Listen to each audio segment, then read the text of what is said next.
CM Dhami ने किया चमोली में श्री कृष्ण जन्माष्टमी महाकौथिग मेले का शुभारंभ। भगवान श्री कृष्ण की पूजा अर्चना कर प्रदेश के सुख समृद्धि की कामना। कौथिग में बड़ी संख्या में पहुंचे लोगों ने किया सीएम धामी का स्वागत।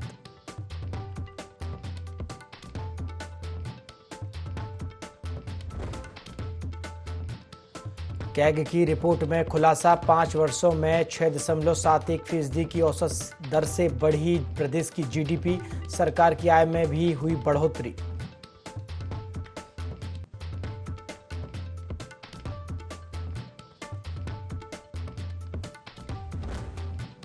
देर रात मूसलाधार बारिश से आई मुसीबतों की बाढ़। देहरादून समेत 4 जिलों में भारी बारिश का येलो अलर्ट। खतरे के निशान से ऊपर बह रही अलकनंदा।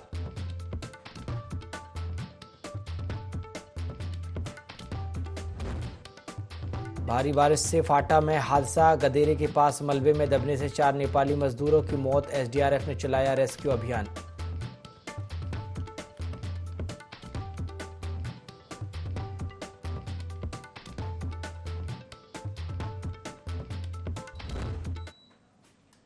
नमस्कार, IND 24 देख रहे हैं आप और मैं हूं आपके साथ प्रभात पांडे। बुलेटिन की शुरुआत खबरों के साथ करेंगे। चमोली के खनसर में श्री कृष्ण जन्माष्टमी महाकौथिग मेले का आयोजन किया गया। महाकौथिग में पहुंचे मुख्यमंत्री पुष्कर सिंह धामी ने मेले का दीप प्रज्वलित कर शुभारंभ किया। वहीं इस मौके पर पार्टी के कार्यकर्ताओं ने सीएम धामी का जोरदार स्वागत किया। महाकौथिग में भारी संख्या में स्कूली बच्चों और महिलाओं ने हिस्सा लिया। माईथान हो गया, यहाँ आयोजित होने वाला ये मेला, ये कृष्ण महोत्सव हमारी संस्कृति का एक प्रमुख मेला है। इस पावन अवसर पर हम सभी के लिए आध्यात्मिक, सांस्कृतिक और सामाजिक जो समरसता है उसका भी प्रतीक है ये महोत्सव। और भगवान श्री कृष्ण की लीलाएं और उनके उपदेश सदियों से हमें धर्म, कर्म और ज्ञान के मार्ग पर चलने की प्रेरणा देते रहे हैं। भगवान ने महाभारत में भी जो भगवान के मुख से निकली गीता, वो आने वाले समय में किस प्रकार का व्यक्ति का जीवन होना चाहिए, कैसे उसको धर्म का पालन करना चाहिए, जो अपने साथ अच्छा नहीं लगता उस प्रकार का बर्ताव किसी भी दूसरे के साथ नहीं करना चाहिए। उत्तराखंड विधानसभा के मानसून सत्र में वित्त मंत्री प्रेमचंद अग्रवाल ने वर्ष 2024-25 के लिए 5013 करोड़ का अनुपूरक बजट पेश किया, जिसमें 3756 करोड़ रुपए का अनुपूरक बजट राजस्व पक्ष में और 1256 करोड़ रुपए का बजट पूंजीगत पक्ष में पेश किया गया। राज्य सरकार ने इस बजट में अयोध्या में उत्तराखंड भवन निर्माण और प्रदेश में सरकारी गेस्ट हाउस के मेंटेनेंस के लिए भी बजट की व्यवस्था की। इसके अलावा कृषि, शहरी विकास, परिवार कल्याण के लिए भी बजट का प्रावधान किया गया। वहीं आने वाले निकाय चुनाव कराने के लिए सरकार ने 7 करोड़ का बजट रखा है। वित्त मंत्री प्रेमचंद अग्रवाल ने कहा कि सरकार ने अपने पूर्ण बजट के रूप में 89,000 करोड़ रुपए का बजट पेश किया था, लेकिन कई योजनाएं ऐसी हैं जिनके लिए अलग से बजट का प्रावधान किया जाना था, जिसके तहत 5013 करोड़ का बजट पेश किया गया है।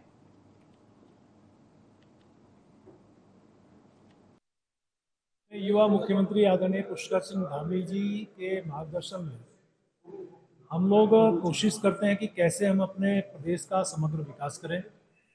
आप जानते हैं कि इससे पहले बजट प्रस्तुत किया था 89,000 करोड़ रुपए का, और उसके बाद जो आवश्यकताएं या नई स्कीम्स आई उसमें भी हमने अनुपूरक बजट के माध्यम से प्रावधान किया है। ये 5013 करोड़ का है, जिसमें 3756.89 करोड़ रुपया राजस्व पक्ष में और 1256.16 पूंजीगत पक्ष में हमने प्रावधान किया है। और आप लोगों को बार बार एक प्रश्न करते हैं निकाय चुनाव कब होंगे, उसके चुनाव के लिए भी 7 करोड़ रुपए का हमने प्रावधान किया है। यानी कि हमारी सरकार पूरी तरह से जो भी योजनाएं हैं, जहां से जो हमारे विभागों ने काम किया है, जहां उनको आवश्यकता लगी, या जो नई स्कीम्स जैसे केंद्र सरकार की हैं, उन सब में हमने लगभग 5013 करोड़ रुपए का बजट में प्रावधान किया है। विधानसभा मानसून सत्र का आज तीसरा दिन है। लगातार विपक्ष के तेवर तीखे नजर आ रहे हैं। विपक्षी दल के विधायक कानून व्यवस्था, महिला अपराध, स्वास्थ्य, शिक्षा जैसे तमाम मुद्दों को लेकर सदन में सत्ता पक्ष को घेरने का काम कर रहे हैं। ऐसे में IND24 के संवाददाता विशाल गर्ग ने कांग्रेस विधायक ममता राकेश से खास बातचीत की। विधानसभा मानसून सत्र का आज तीसरा दिन है और तीसरे दिन भी काफी हंगामेदार रहा है। ऐसे में ममता राकेश जी विधायक हमारे साथ मौजूद है। मैडम, किस तरह से देख रहे हैं सदन की कार्रवाई को, क्योंकि लगातार 3 दिनों से जिस तरह से कार्रवाई चल रही है, और अब कौन कौन से ऐसे मुद्दे हैं जिनको आप प्राथमिकता से उठा रहे हैं? देखिए, कल भी हम स्वास्थ्य को प्रमुख मुद्दा बना करके ले गए थे। पूरे प्रदेश में स्वास्थ्य सेवाएं चरमराई हुई हैं। यहाँ तक कि 2017-18 में मेडिकल कॉलेज भगवानपुर में स्वीकृत हुआ था, जिसे स्वर्गीय सुरेंद्र राकेश जी तत्कालीन कैबिनेट मंत्री ने स्वीकृत कराया था। और 2017-18 के बजट में माननीय प्रकाश पंत जी वित्त मंत्री थे, उन्होंने स्वीकार कर लिया था और उसके लिए कुछ बजट का भी आवंटन किया था। लेकिन उसके बाद में सरकार ने उदासीनता दिखाते हुए मेडिकल स्वास्थ्य जैसे गंभीर मुद्दे पर उस मेडिकल कॉलेज को आज तक मानकों में उलझाया हुआ है और उस मेडिकल कॉलेज को बनाने से सरकार बचती नजर आ रही है। इसके अलावा स्वास्थ्य सेवाओं का बुरा हाल है। यहाँ हमने कल देखा कि रुड़की में हमारे यहाँ ना तो फिजिशियन है, ना सर्जन है, ना आई सर्जन है, ना ENT है, ना स्किन के डॉक्टर है, ना एनेस्थीसिया देने वाले कोई डॉक्टर है। तो जब अस्पताल में डॉक्टर ही नहीं है तो अस्पताल पे ताला लगा दो, क्या करना उस बिल्डिंग का जहाँ बिना डॉक्टर के। इसी तरह से विद्यालयों में टीचर नहीं है, अध्यापक विहीन विद्यालय हैं और डॉक्टर विहीन अस्पताल हैं। इसी तरह से स्वास्थ्य सेवाओं के साथ साथ आज हमने प्रमुख मुद्दा रखा है कि पूरे प्रदेश में केदारनाथ जी में टिहरी में भयंकर आपदा आई हुई है और आपदा की वजह से लोगों का जीवन अस्त व्यस्त हो गया है और अत्यधिक कठिनाइयों का सामना उन्हें करना पड़ रहा है। लोगों की जानें तक चली गई हैं, लेकिन सरकार के द्वारा जो राहत राशि प्रदान की जा रही है वो पर्याप्त नहीं है और राहत के जो इंतजाम किए जा रहे हैं वो नाकाफी है। कानून व्यवस्था एक प्रमुख मुद्दा है। आप भी देख रहे हैं कि उत्तराखंड में भी अब महिलाओं के साथ काफी इस तरह की घटनाएं सामने आ रही हैं। किस तरह से आप देख रहे हैं महिला होने के नाते? जिस तरह से हमारे प्रदेश में बेटियों के साथ दुराचार की घटनाएं हुई हैं, और मैं कहती हूँ कि कल भी मैंने सदन में कहा कि ऐसा कठोर कानून लाइए कि इस तरह से गैंग रेप या दुराचार करने वालों को नजीर में एक सबक हो कि आने वाला कोई भी अगर इस तरह का कार्य करने की कोशिश करता है तो उसे उसकी रूह कांप उठे और आगे ऐसा कदम करने से भी सोचे। धन्यवाद मैम। IND24 से बातचीत करने के लिए ममता राकेश जी को आप सुन रहे थे, जो कि बता रहे थे कि क्या कुछ विषय विधानसभा में रहे। IND24 के लिए गैरसैंण से विशाल गर्ग। गैरसैंण के भराड़ीसैंण में भाजपा विधानमंडल दल की बैठक हुई। भाजपा प्रदेश अध्यक्ष महेंद्र भट्ट ने कहा कि भाजपा के संगठन पर्व में पार्टी सदस्यता अभियान चलाने जा रही है, जिसके लिए विधानमंडल दल की बैठक बुलाई गई है। बैठक में विधायकों के कार्यक्रमों को तय किया गया। आगामी 31 तारीख से विधायक बूथ स्तर पर जाएंगे और बैठक करेंगे। इसी के साथ ही आगामी चुनाव को लेकर भी बैठक में विचार विमर्श किया गया है।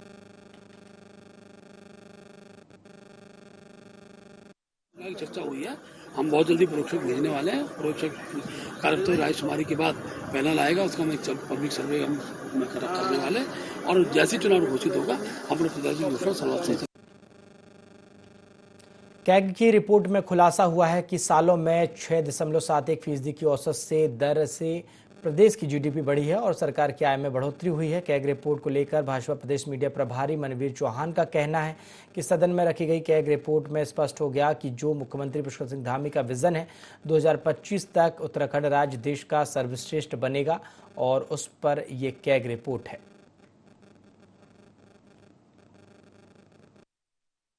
कैग की जो रिपोर्ट सदन में रखी गई है उस रिपोर्ट से स्पष्ट हो गया है कि जो हमारे मुख्यमंत्री माननीय पुष्कर सिंह धामी जी का जो विजन है कि 2025 तक उत्तराखंड राज्य देश का सर्वश्रेष्ठ राज्य बनेगा हर दृष्टि से, उस ओर ये कैग की रिपोर्ट इंगित कर रही है। जिस तरह से राजकोषीय घाटे को कम करने की सरकार के द्वारा कोशिश की गई है और कम किया गया है, और उसी प्रकार से राजस्व में भी राज्य सरकार की उत्तराखंड की वृद्धि हुई है। तो निश्चित रूप से जो उत्तराखंड सरकार का जो लक्ष्य है कि देश का सर्वश्रेष्ठ राज्य उत्तराखंड राज्य बनेगा, उस ओर ये बजट ये कैग की रिपोर्ट इंगित कर रही है। हरिद्वार रोशनाबाद कलेक्ट्रेट सभागार में जिलाधिकारी धीरज गर्ब्याल ने कांवड़ यात्रा को सरल सुगम बनाने और जाम की स्थिति से निजात दिलाने के लिए NHAI और पुलिस विभाग के अधिकारियों के साथ बैठक ली। उन्होंने कहा कि भविष्य में कांवड़ यात्रा को सरल सुगम बनाने और जाम की स्थिति से निजात दिलाने के लिए बेहतर यातायात प्रबंधन की दिशा में काम करेंगे। साथ ही कांवड़ यात्रा के दौरान जाम लगने, ट्रैफिक धीमा होने के कारण कई तरह के नुकसान सामने आते हैं। लोगों को घंटों जाम में फंसना पड़ता है, इससे उनका समय बर्बाद होता है। लंबे समय तक जाम में फंसने से लोगों को तनाव, थकान और स्वास्थ्य संबंधी अन्य समस्याएं भी होती हैं।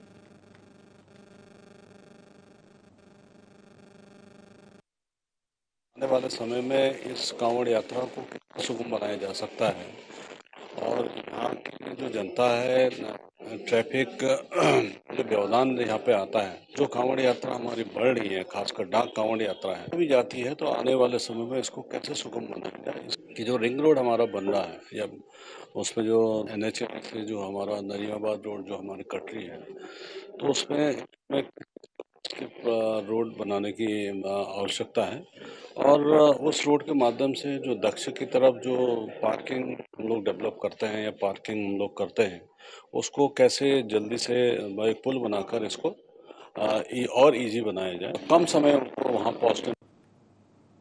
धामी सरकार के कबीना मंत्री सतपाल महाराज के पुत्र सुयश रावत ने अपने मंत्री पिता के ही पर्यटन विभाग के अंतर्गत टिहरी झील में हाउस बोट क्रूज संचालन के लिए आवेदन किया है, जिसका पत्र वायरल होने के बाद विपक्ष समेत बेरोजगारों ने सत्ताधारी पार्टी से जवाब मांगा है, जिस पर बीजेपी के प्रदेश प्रवक्ता हनी पाठक ने सतपाल महाराज का पक्ष रखते हुए कहा है कि पर्यटन को बढ़ावा देने के लिए टिहरी झील में बोट चलाने हेतु इन्वेस्टमेंट के लिए टेंडर निकाला गया था, जिसमें उनके पुत्र ने भी आवेदन किया है। वो भी इस प्रदेश के नागरिक हैं। अगर आवेदन सही होगा तो उन्हें भी टेंडर मिल सकता है।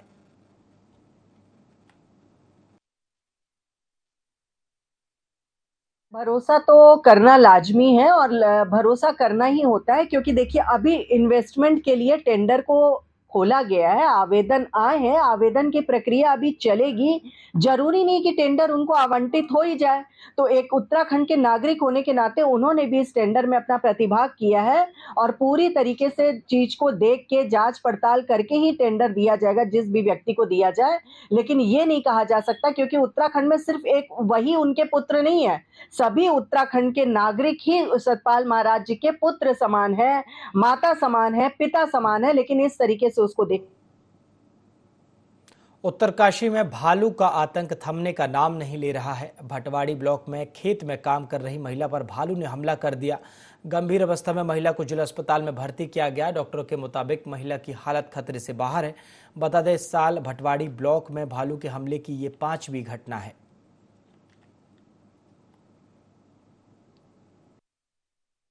कल शाम को आपातकालीन में द्वारी से एक संतोषी नाम की उम्र 42 साल महिला जो है जंगली भालू के द्वारा गंभीर रूप से घायल हुई है, जिसका हमने इमरजेंसी में स्वयं था, उसको देखा गया है। उसके दोनों जांघों में और पाँव में जो है गहरे घावों चोट के और गहरे घाव के निशान थे, जिसको हमारे सर्जन द्वारा देखा गया और उसका जो है यहाँ यथानुसार जो चिकित्सा दी गई, उसकी सारी जाँचें हमने करवाई है। मरीज को जो है हमने निरीक्षण में रखा हुआ है और उपचाराधीन है, सर्जन के अंडर में एडमिट है। अभी पेशेंट तो स्टेबल है ही, लेकिन बाकी जांच अभी हमारी कुछ आनी है, जांच के बाद ही पता लग जाएगा कि चोट की कितनी गंभीरता है। और बाकी हमारे यहाँ सब जो है पूरा निःशुल्क इलाज चल रहा है और डॉक्टर्स को देख रहे हैं, सारी जाँचें करें सब। उत्तराखंड में जारी मानसून की भारी बारिश के बीच रुद्रप्रयाग के फाटा में बड़ा हादसा हो गया।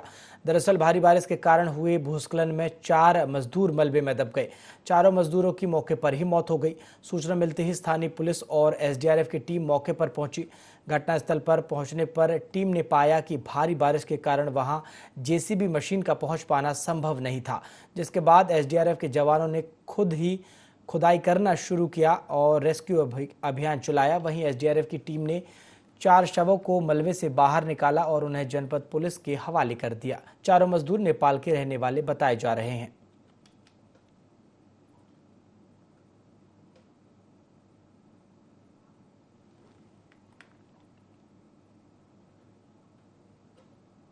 थराली के सोल घाटी क्षेत्र के बुग्याल क्षेत्र में बादल फटने से कृषि भूमि को काफी नुकसान हुआ है और संगम स्थित शिव मंदिर भी प्राणमती के तेज उफान की चपेट में आ गया।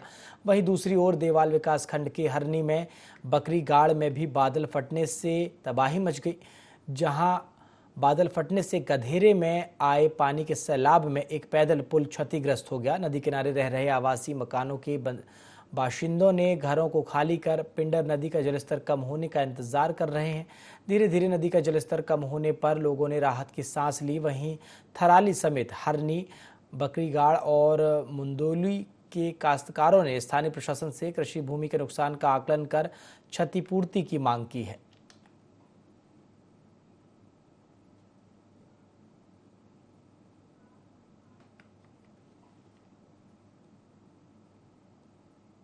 देहरादून को डस्टबिन फ्री बनाने के लिए नगर निगम लगातार कड़े प्रयास कर रहा है, लेकिन अभी भी कुछ स्थान ऐसे हैं जहां पर स्थानीय लोगों द्वारा कूड़ा फेंकना देखा गया, जिसे लेकर अब नगर निगम उन स्थानों पर सीसीटीवी कैमरे लगाने की तैयारी कर रहा है। इसको लेकर देहरादून के नगर आयुक्त गौरव कुमार ने कहा कि हमने अभी 12 ऐसी जगह चयनित की हैं जहां पर लोगों का बार बार कूड़ा डालना पाया गया और वहां पर सीसीटीवी कैमरे लगाने का काम किया जा रहा है, जिसे अगले 2 से 3 दिन में पूरा कर लिया जाएगा।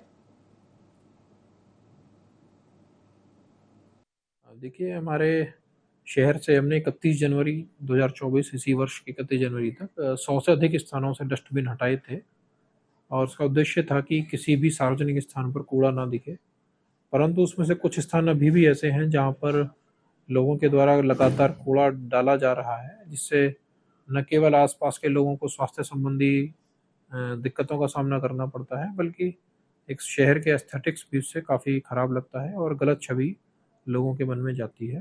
तो इसके लिए हमने भी 12 स्थान ऐसे चयनित किए हैं जहां पर लोगों के द्वारा बार बार कूड़े डालने की शिकायत आ रही है और वहां पर सीसीटीवी लगाने की कार्रवाई प्रारंभ कर दी गई है। अगले 2 से 3 वर्किंग डेज में इसको हम पूर्ण कर लेंगे। उत्तराखंड में बढ़ते महिला अपराध, बाहरी राज्यों के लोगों के दखल, भू कानून आदि मांगों को लेकर यूकेडी ने तहसील विकासनगर में हल्ला बोला है। हाल ही में प्रदेश में उत्तराखंड आंदोलनकारियों के लिए जो 10% आरक्षण हुआ है, उसको लेकर उत्तराखंड क्रांति दल ने मेहनत की, जिसके बाद इसको लागू होने में 13 साल लगे। 10% आरक्षण होने पर उत्तराखंड क्रांति दल ने मुख्यमंत्री एवं गवर्नर का आभार व्यक्त किया। वहीं कुछ महिलाओं की पेंशन बंद होने को लेकर भी मुद्दा उठाया गया। उत्तराखंड क्रांति दल ने कहा कि उत्तराखंड देवभूमि नहीं, दानव भूमि बनती जा रही है। यहाँ पर महिलाओं के साथ लगातार अत्याचार और शोषण हो रहा है। महिलाओं के शोषण को रोकने के लिए उत्तराखंड क्रांति दल ने सख्त कदम उठाने की बात कही है। ये जो 10% आरक्षण हुआ है, ये 13 साल लगे हमें इस लड़ाई को जीतने, और फिर भी हम मुख्यमंत्री जी का, गवर्नर साहब का आभार व्यक्त करते हैं कि उन्होंने जो है 10% आरक्षण दिया। 1 साल होने जा रहा है, हमारी कुछ महिलाओं की जो है पेंशनें बंद कर दी गई। जो सम्मान पेंशन मिलती थी, ये कहेंगे कि उनको उनकी पति की पेंशन मिलती। और अगर कहीं आप सम्मान देते हो और अगर ये सम्मान को तुम वापस लेना चाहते हो, तो इससे बड़ा अपमान न सरकार का है और न उस मातृशक्ति का है जो सम्मान आप वापस ले रहे हैं। और अगर हमने इस राज्य को बनाया है तो इसको बचाना हमारा नैतिक दायित्व बन जाता है। उत्तराखंड के पर्वतीय क्षेत्रों में मानव और वन्य जीव संघर्ष की घटनाएं लगातार बढ़ रही हैं। प्रदेश के गढ़वाल और कुमाऊं मंडल में बार बार ऐसी घटनाएं सामने आती हैं जिसमें ग्रामीण गुलदार का शिकार बन जाते हैं। इन्हीं बढ़ती घटनाओं पर भाजपा विधायक ने अपनी ही सरकार के खिलाफ मोर्चा खोल दिया है। विधानसभा सत्र के दूसरे दिन लैंसडाउन से भाजपा विधायक दलीप सिंह रावत ने सरकार से मांग की है कि इन घटनाओं को रोकने के लिए ऐसा कदम उठाया जाना चाहिए जिससे आदमखोर जंगली जानवरों को पकड़कर जंगल में छोड़ने की जगह उन्हें मार देना चाहिए। उन्होंने यह भी कहा कि गुलदार या अन्य जानवरों के हमले में घायल लोगों को जो मुआवजा राशि दी जाती है उसको भी बढ़ाया जाना चाहिए। ज्यादा कम से कम 15 और 20 लाख रुपए होना चाहिए। और पहाड़ों में बाघ जो है, गुलदार विशेषकर, जो सबसे ज्यादा इतने बेतरतीब फैल गए हैं कि उनको मारने का शेड्यूल 1 से उनको इस श्रेणी से हटा देना चाहिए और उनको तुरंत मारने का आदेश होना चाहिए। कई बार कहा है मैंने, माननीय विधानसभा अध्यक्ष से भी, माननीय मुख्यमंत्री से भी कहा है कि एक विशेष सत्र जो है केवल वन अधिनियम के में चर्चा के लिए आना चाहिए। चिंता नहीं करेंगे तो निश्चित रूप से उत्तराखंड के साथ ये बहुत बड़ा धोखा होगा। देखिए, वन अधिनियम भारत सरकार का कानून है, भारत सरकार का कानून है, लेकिन जहां तक राज्य सरकार की बात है, राज्य सरकार लगातार ह्यूमन वाइल्ड लाइफ कॉन्फ्लिक्ट को कम करने के लिए लगातार प्रयास कर रही है और इसमें हमने कई रिफॉर्म्स भी किए हैं और मैं समझता हूँ सरकार अपना काम करती रहेगी। बांग्लादेश में लगातार अल्पसंख्यक हिंदुओं पर हो रहे अत्याचार, महिलाओं के साथ दरिंदगी और नरसंहार के खिलाफ लोगों का आक्रोश बढ़ता जा रहा है। इसी क्रम में विकासनगर में व्यापारियों ने बाजार बंद कर शहर में मार्च निकाला और बांग्लादेश सरकार के खिलाफ जमकर नारेबाजी करते हुए अपना आक्रोश प्रकट किया। हाथों पर विभिन्न नारे और संदेश लिखी तख्तियां लेकर रैली निकाली गई और इस दौरान लोगों में आक्रोश साफ दिखाई दे रहा था। प्रदर्शनकारियों ने कहा कि अगर बांग्लादेश में अल्पसंख्यक हिंदुओं पर हो रहे अत्याचार और दरिंदगी पर अंकुश नहीं लगा तो हिंदुस्तान के हिंदू कड़ा रुख अख्तियार करने से पीछे नहीं हटेंगे। उन्होंने बांग्लादेश में चल रहे घटनाक्रम की कड़ी निंदा भी की। बाजार बंद इसलिए है कि ये जो बांग्लादेश में अत्याचार हुआ है हिंदुओं पर, उसके आक्रोश में ये व्यापार मंडल ने ये आक्रोश रैली निकाली है, जिससे कि पूरा बाजार हमने हाफ डे बंद रखने के लिए बोला है। तो पूरे व्यापारियों ने साथ दिया है। इतना अत्याचार बांग्लादेश में हुआ है, उसके लिए ये आक्रोश है और हम लोगों ने इसी वजह से ये रैली निकाली। बांग्लादेश में हिंदुओं के विरुद्ध एक नृशंस हत्याकांड और क्रूरतम जो घटनाक्रम है, उसके विरोध में जनता के प्रत्येक जन के मन के अंदर एक भारी आक्रोश था। उसे आज सब लोगों ने विकासनगर के अपने आक्रोश को प्रकट किया है कि बाजार हमारा आधे दिन के लिए बंद है और जन आक्रोश रैली में विकासनगर प्रत्येक जन इस आंदोलन में अपनी सहभागिता कर रहा है और व्यापार मंडल विकासनगर बांग्लादेश सरकार की इस नृशंस हत्याकांड के लिए घोर भर्त्सना करता है। जनपद टिहरी गढ़वाल के देवप्रयाग विधानसभा के कीर्तिनगर विकास खंड के सुदूरवर्ती गांव कोटी ढूंढसिर के जूनियर हाई स्कूल कोटी अपनी बदहाली का रोना रो रहा है। विद्यालय भवन क्षतिग्रस्त होने के कारण जर्जर हालत में है। विद्यालय की छत से पानी टपक रहा है, जिसके कारण कक्ष में पठन पाठन प्रभावित हो रहा है। विद्यालय में कोटी डूंगरा ग्राम सभा के 21 छात्र छात्राएं अध्ययनरत हैं तथा स्कूल में 4 शिक्षक शिक्षिकाएं शिक्षण कार्य कर रही हैं। ग्राम प्रधान पिंकी देवी का कहना है कि लगातार 2021-22 से विद्यालय भवन क्षतिग्रस्त होने के संबंध में लगातार पत्राचार किया जा रहा है, लेकिन कोई उचित कार्रवाई नहीं हो रही। हमारे यहाँ स्कूल छोटे छोटे बच्चे आते हैं घर से सुबह। आजकल यहाँ बारिश का मौसम है और यहाँ स्कूल की स्थिति इतनी बेकार है कि यहाँ आने में भेजने में बच्चों को बहुत डर लग रहा है कि यहाँ स्कूल की स्थिति बहुत ही ज़्यादा गंभीर है। यहाँ कभी भी कोई भी अनहोनी हो सकती है, इसके जिम्मेदार कौन रहेगा। विद्यालय की स्थिति इस प्रकार से कि कभी भी कोई कैजुअलिटी हो सकती है। किसी की बच्चा भी वहाँ पे मतलब जो है गुरुजी हमारे जो गुरुजी भी है वो भी डर के वहाँ पे बच्चों को पढ़ा। जी सरकार से यही मांग रहेगी कि कृपया इस विद्यालय को यथावत तुरंत इसको सही करवाएं। हमारे छोटे बच्चे हैं और कभी कोई घटना हो जाएगी, इसके लिए ये कोई भी देख सकता है। ये नहीं है कि ये कोई वो है छुपा हुआ नहीं है, इसको कोई भी देख सकता है। और देखिए आपको यही मांग है सर कि इसको अति शीघ्र बनाने की कष्ट करें। उत्तराखंड सूचना आयोग ने अब सूचना का अधिकार अधिनियम की जानकारी के लिए प्रदेश भर में जन जागरूकता अभियान चलाया है। प्रभारी मुख्य सूचना आयुक्त विवेक शर्मा ने बताया कि आम जनता में सूचना का अधिकार की जानकारी के लिए यह कार्यक्रम चलाए जाएंगे, जिसमें उच्च शिक्षण संस्थानों और विधि कॉलेज के माध्यम से वाद विवाद प्रतियोगिताओं का आयोजन करके और प्रदेश भर में कार्यशालाओं का आयोजन करके सूचना का अधिकार के लिए आम जनता में जागरूकता फैलाई जाएगी। उन्होंने बताया कि सूचना क्षेत्र में बेहतर काम करने वाले लोक सूचना अधिकारी और अपीली अधिकारियों को सम्मानित भी किया जाएगा।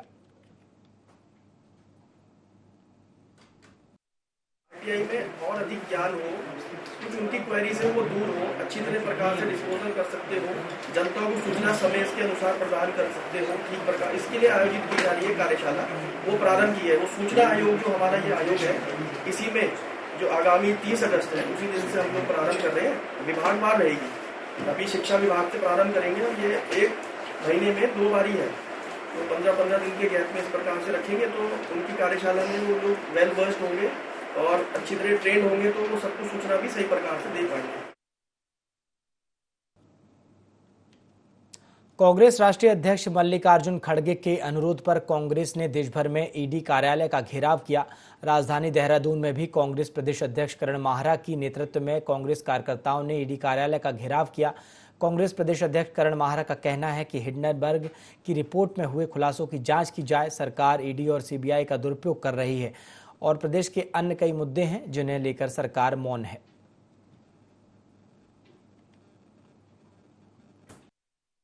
हिंडनबर्ग रिपोर्ट पे जेसीबी की जो जॉइंट पार्लियामेंट्री कमेटी है उसकी कमेटी जांच करे, दूध का दूध पानी का पानी करे, क्योंकि ना तो पैसा अडानी का डूबा, ना अंबानी का डूबा, ना अमित शाह का डूबा, ना नरेंद्र मोदी का डूबा। पैसा डूबा एक आम आदमी का जिसने अपने मेहनत के पैसे को लगाया था, और पूरा का पूरा स्टॉक मार्केट जब नीचे गया तो सभी आम आदमियों के अरबों खरबों रुपया जो है डूबने का हुआ है। सीबीआई और ईडी का जो बेजा इस्तेमाल भारतीय जनता पार्टी कर रही है, एक तरफ जो येदुरप्पा जैसे, नारायण राणे जैसे लोग जिनके ऊपर जांच बैठी थी, और जांच के बीच में जब वो बीजेपी में चले गए तो जांच कहाँ गई, ये जानने का भी अधिकार इस देश के नागरिकों को है। सरकार के खिलाफ मुखर हैं, उनके खिलाफ ईडी और सीबीआई की जांच बैठती है। तो इन सारे विषयों को लेकर हम बुलेटिन में फिलहाल इतना ही। देश और दुनिया की तमाम खबरों के लिए आप देखते रहिए IND24। नमस्कार।